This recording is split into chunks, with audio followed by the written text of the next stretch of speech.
By 1980, Jamaica had only 30 days of credit left to import food and medicine. The country was nearly bankrupt, but just 8 years earlier, a different story was being told. A man had risen to power, promising transformation. He was bold, charismatic, and deeply loved by many. His name was Michael Manley. He promised, "Better must come." And for a while, it seemed like it really would.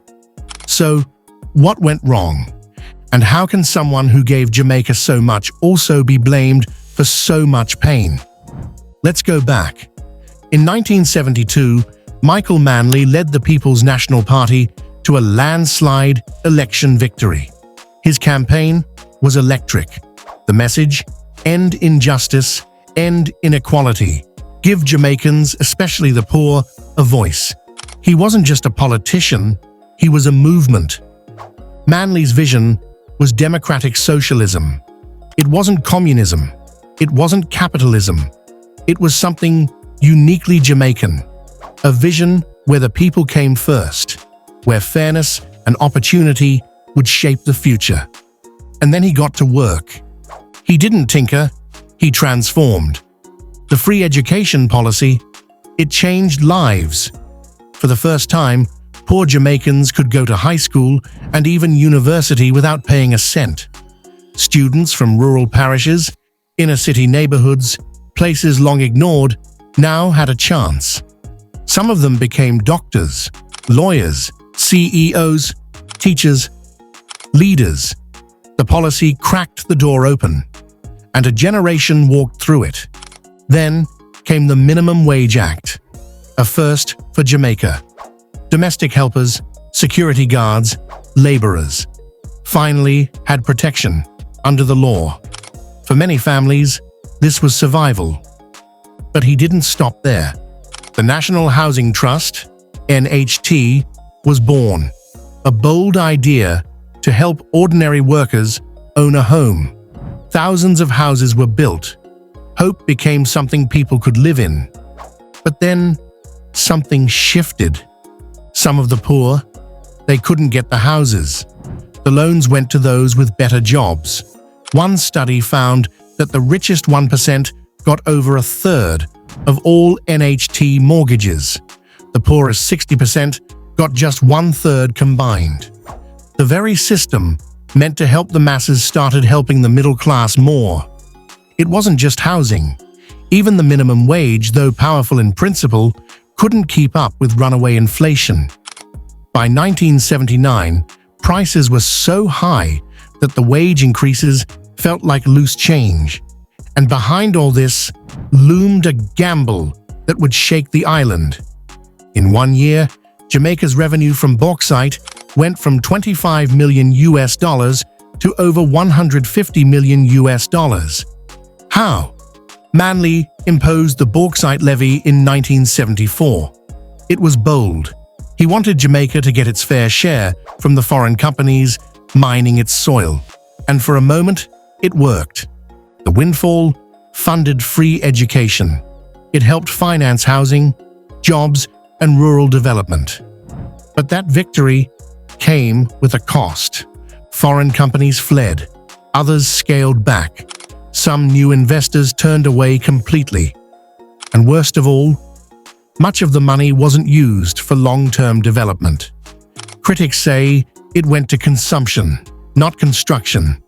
Band-aids, not blueprints. Jamaica had taken control of its resources, but didn't fully prepare for the fallout.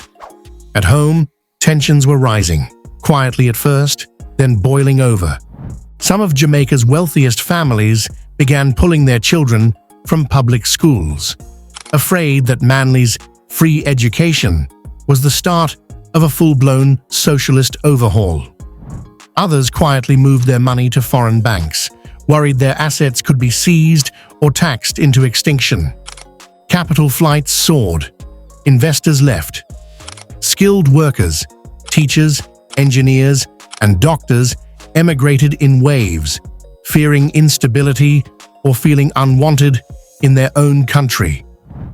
And with every passing month, confidence in the economy slipped. The mood on the street was no longer just hopeful. It was anxious. Something had changed. Still, Manley pushed forward, driven by a belief that no child, no woman, no worker should be left behind. He passed the Status of Children Act, one of the most radical social justice laws of its time, ending the cruel legal label of bastard for children born outside of marriage. From that moment, all Jamaican children, regardless of their parents' marital status, had equal rights under the law. Then came the Maternity Leave Act.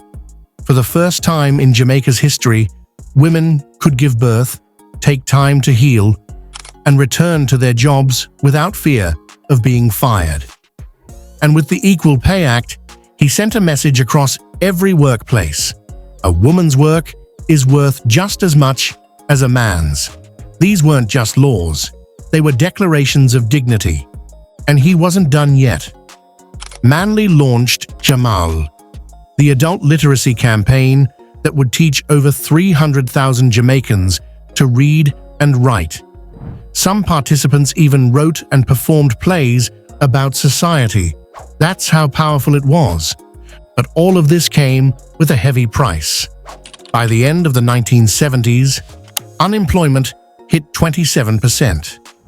Inflation soared past 27%. GDP growth turned negative. The country was drowning in debt. Jamaica had to turn to the IMF, and the conditions were harsh, forcing cutbacks and austerity. And so, in 1980, Michael Manley was voted out. The same man who once symbolized hope now represented hardship to many. But was it failure? Or was it a lesson, a painful but powerful one? Because even after the economic collapse, even after the political defeat and the retreat from radicalism, the truth remained. Manley's reforms never disappeared. They endured. They evolved. The Status of Children Act is still law. The NHT is still helping Jamaicans buy homes.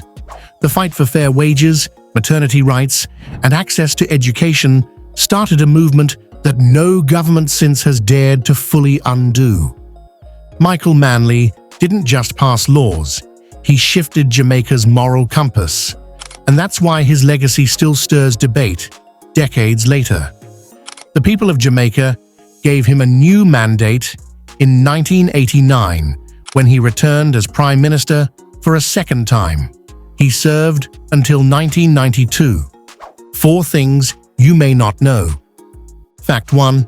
JAMAL wasn't just about reading, it inspired performance and protest. Students staged plays, satirizing society, government, and even the system that oppressed them. Fact 2.